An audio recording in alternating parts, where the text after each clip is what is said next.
Всем привет, с вами Эд, и сегодня я дам новичкам несколько советов по фотосъемке еды.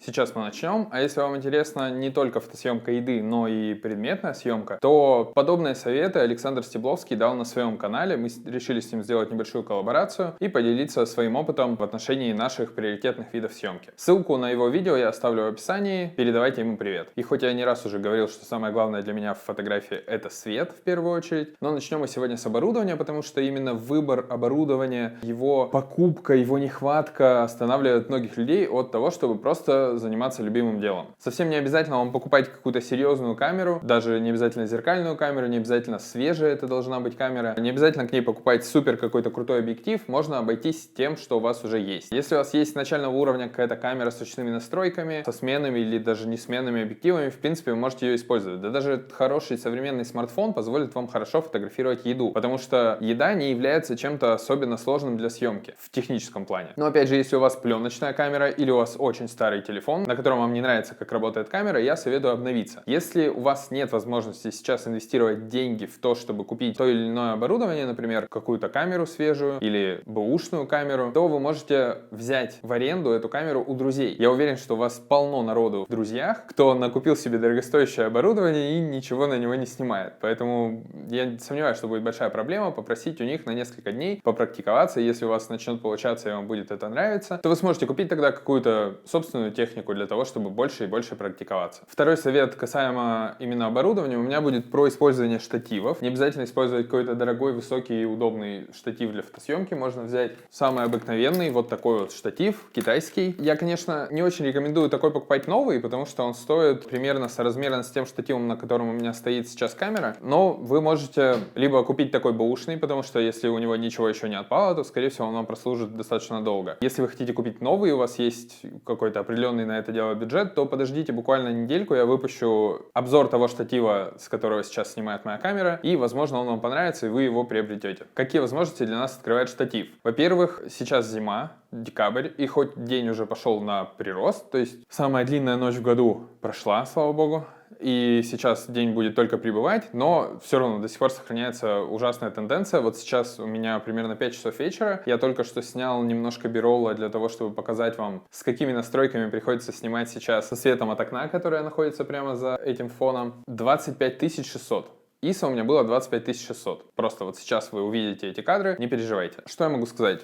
Самых новичков штатив убережет от шевеленки. Шевеленки и, такой смазов от тряски руками. Потому что если еще плохо умеете держать камеру в руках, если плохо подбираете настройки, снимаете в недостаточном освещении, используете более длинную выдержку, то штатив вас при этом спасет. Для тех, кто более продвинутый в этом плане, кто уже умеет снимать с рук, ему штатив поможет в композиционном плане. Когда вы снимаете с рук, у вас нет возможности точно из того же положения, точно с тем же ракурсом снять какую-то композицию. Поэтому если вы собираетесь снимать композиционные кадры, штатив позволит вам контролировать вашу композицию досконально и на миллиметры сдвигать какие-то элементы композиции, что быстрее приведет вас к хорошему результату, чем когда вы скачете и с рук снимаете, передвигая что-то и не попадая в тот же ракурс, который вам уже понравился. То есть это экономия времени. Ну а тем для вас, кто уже все это умеет, штатив также поможет при склейке кадров. Когда вам необходимо осветить один кадр одним источником света с двух разных сторон, например, если у вас нехватка оборудования, либо когда вы снимаете композиции с несколькими блюдами или несколькими напитками, и вам нужно соединить потом все эти кадры в один, потому что у вас в резкость не влазят все объекты в кадре. У меня есть для этого объектив Tilt Shift, и буквально на этой неделе мы обсуждали, что не всегда его хватает. Я сюда вставлю сейчас 3 картинки. Это картинки с напитками, которые нужно было снять вот таким клином. И даже Tilt Shift объектив, специализированный для этого дела, мне бы не помог в этом случае, потому что мне пришлось фокусироваться на 3 разных планах. На переднем, на 2 средних и на 2 дальних напитках. И потом соединять эти все кадры в фотошопе. Без штатива такое провернуть практически невозможно, поэтому штатив в этом тоже очень поможет. Итак, давайте теперь вернемся все-таки к самому основному, на мой взгляд, что есть вообще в фотографии. Это, конечно, свет. Какие у меня будут в этом советы? Используйте только тот свет, который вы можете контролировать. Под контролем я имею в виду рассеивать, отражать, перенаправлять этот свет. Если у вас есть окно, выходящее, например, на северную сторону, либо если погода пасмурная, вам очень повезло, потому что такой рассеянный мягкий свет через окно даст очень приятную глазу картинку. Но все равно тени могут быть достаточно жесткими, тогда их нужно будет отражать. Для отражения можно использовать все, что угодно. Я часто использую, естественно, обыкновенные отражатели, потому что на коммерческой съемке всегда удобнее раскрыть большой удобный отражатель, снять с ним, потом его свернуть, сложить в сумку и спокойно транспортировать. Но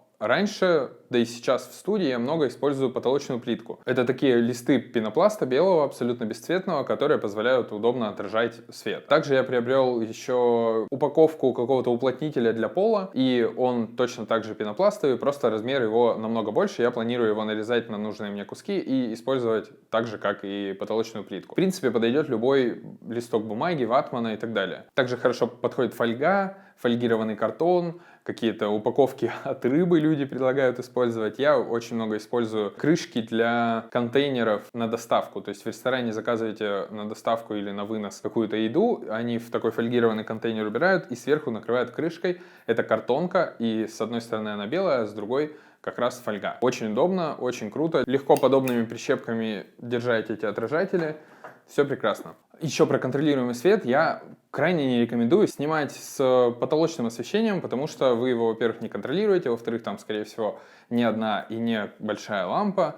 Если оно, не дай бог, направленное, то это будет множественные тени у вас в кадре. Это все очень плохо. С этим лучше сразу не связываться. Выключайте весь свет и снимайте только от окна. Если сейчас света уже нет, можете взять даже обычную настольную лампу, направить ее в лист кальки и получить источник света.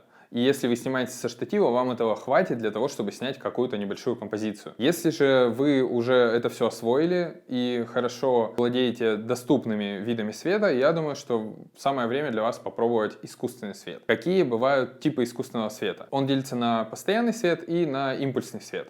Постоянный свет для фотосъемки еды я рекомендую только тем, кто готов в него инвестировать достаточно много денег и кому критично снимать видео. Да, кстати говоря, про постоянный свет я не говорю вам про строительные какие-то прожекторы или прочую такую фигню. Я говорю про свет, в принципе, для профессионального использования, для видеосъемки. Это светодиодный свет. Почему он может быть применим для еды? Потому что он совсем не греется, имеет достаточную мощность для того, чтобы ее регулировками добиваться каких-то световых рисунков. Вот я сейчас снимаю видео, у меня два источника постоянного света. Стоят они соразмерно вспышкам, но для фотосъемки подходят намного-намного меньше, чем вспышки. Потому что вспышка выдает намного мощнее импульс. Поэтому если вы планируете пока только в сторону фотографии двигаться и вам нужны вспышки, то обязательно берите одну.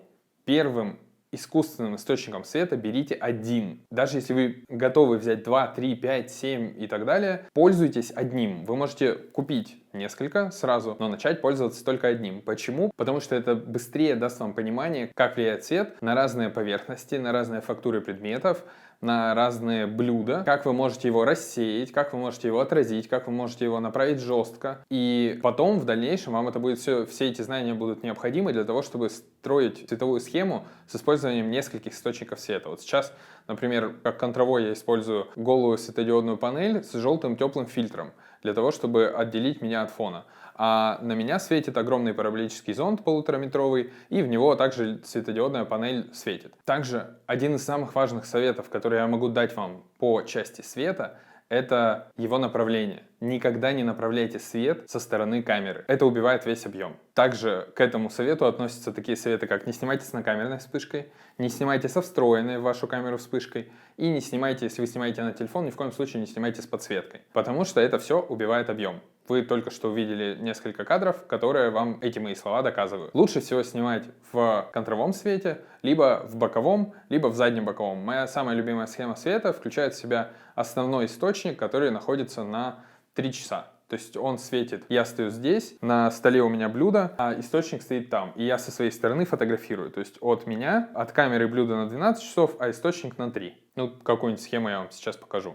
Это самый оптимальный вариант. Бликующие поверхности еще не настолько сильно бликуют, но объем передается лучше всего.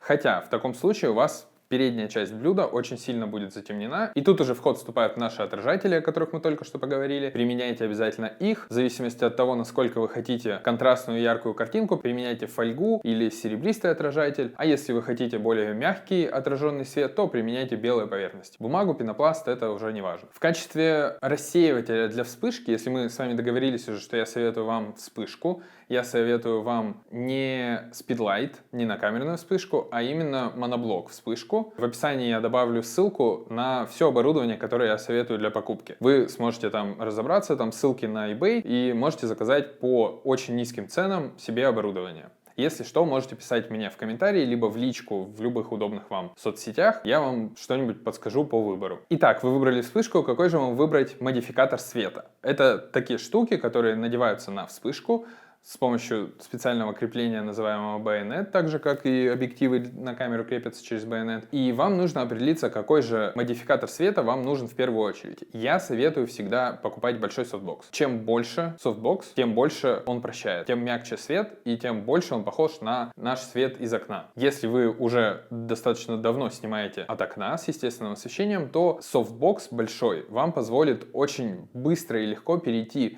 к съемке с искусственным освещением, не потеряв в качестве картинки. Очень многие покупают, например, 2 или 3 источника света, покупают какие-нибудь зонтики на отражение или с рефлекторами снимают и говорят, что им естественный свет нравится намного больше, чем этот искусственный, импульсный. Да нафиг он нужен, только когда совсем темно, мне не нравится с него картинка. Друзья, вы просто не умеете его использовать. Если вы прислушаетесь к моему совету, скорее всего, у вас таких проблем не возникнет. Если у вас будет одна вспышка, на ней будет большой софтбокс, это будет самый прекрасный вариант для имитации естественного освещения. Рассеянный мягкий свет. Его нужно отражать на объект съемки с помощью тех отражателей, о которых мы уже поговорили. И это будет для вас идеальный вариант для того, чтобы познакомиться с импульсным освещением. Как только вы освоите этот вариант, вы сможете уже более сложные какие-то модификаторы покупать. Сможете купить, например, рефлектор, сможете купить стрип-боксы, сможете купить фрост. Это специальный рассеивающий материал, который используют больше, наверное, в предметной съемке. Но на съемке стекла, бокалов и бликующей поверхности он очень пригождается. Про свет, в принципе, поговорили. Давайте немножко остановимся на ракурсах. Что я могу сказать про вообще ракурсы и саму съемку? Не начинайте сразу с чего-то сложного. Начните снимать очень простые какие-то композиции. Можно на однотонном фоне снимать тарелку с блюдом. Вот сегодня мы поснимали просто хлопья в пиалке. Ничего сложного, но картинка какая-то уже есть. Также мы уже говорили про съемку со штатива. Если вы будете снимать с него, то ставьте сначала просто блюдо и только потом добавляйте реквизит и делайте промежуточные кадры. То есть вы что-то добавили, сделали кадр, что-то добавили, сделали кадр. Тогда вы сможете легко оценить, что для вас лишнее в итоге, и также сможете оценить, не перебор ли с реквизитом вообще. А еще, как я уже говорил, можно склеить несколько кадров. Например, вы вторым предметом добавили какую-нибудь вилочку, а потом хотите ее убрать. Вы в фотошопе можете таким образом совместить эти несколько промежуточных кадров, чтобы у вас не было этой вилочки на фотографии. Ну и, конечно же, экспериментируйте и наслаждайтесь процессом. Экспериментируйте особенно с ракурсами. Я очень люблю делать крупные кадры, но есть такие какие-то основные моменты, например, севиче или карпаччо, такие плоские блюда или даже пицца, они выглядят лучше сверху, а старый добрый бургер или кружка пива, они сверху уже никак не выглядят, и их лучше, конечно, снимать сбоку. Ну и напоследок совет, такой же, наверное, мотивирующий, как и у Саши. Не позволяйте никому и ничему останавливать вас от занятия любимым делом. Если фуд-фотография это то, в чем вы хотите развиваться, если это то, чем вам нравится заниматься, то, несмотря ни на что, просто делайте это. И постепенно у вас отпадут все вопросы, на что снимать, какой объектив купить, какой штатив выбрать, с каким светом и так далее. Вы просто будете снимать, будете натыкаться на какие-то ограничения вашего оборудования и будете тут же сразу 100% понимать, что вам нужно докупить следующее. И еще немножко про законы, правила и так далее. Фотография — это творчество. Если вы пока не планируете этим зарабатывать, а я вам в первую очередь должен был посоветовать, не портите такое замечательное хобби коммерции. Если вы пока не планируете зарабатывать фотографии, это прекрасное хобби, прекрасный способ самовыражения, и вы можете его использовать. Главное, чтобы вам это нравилось. Ваши фотографии должны нравиться вам. Если они вам нравятся, никакие законы, никакие правила к ним не применимы. Если вы хотите, чтобы ваши фотографии нравились другим, если вы хотите, чтобы за них платили деньги, тогда придется подстраиваться под то, чего хочет сейчас рынок, и это уже совсем другая история. Побольше вам вкусных кадров, чаще фотографируйте, задавайте свои вопросы в комментариях, подписывайтесь на этот канал и обязательно посмотрите видео Саши. Он там рассказал свои советы про предметную фотосъемку. Всем пока!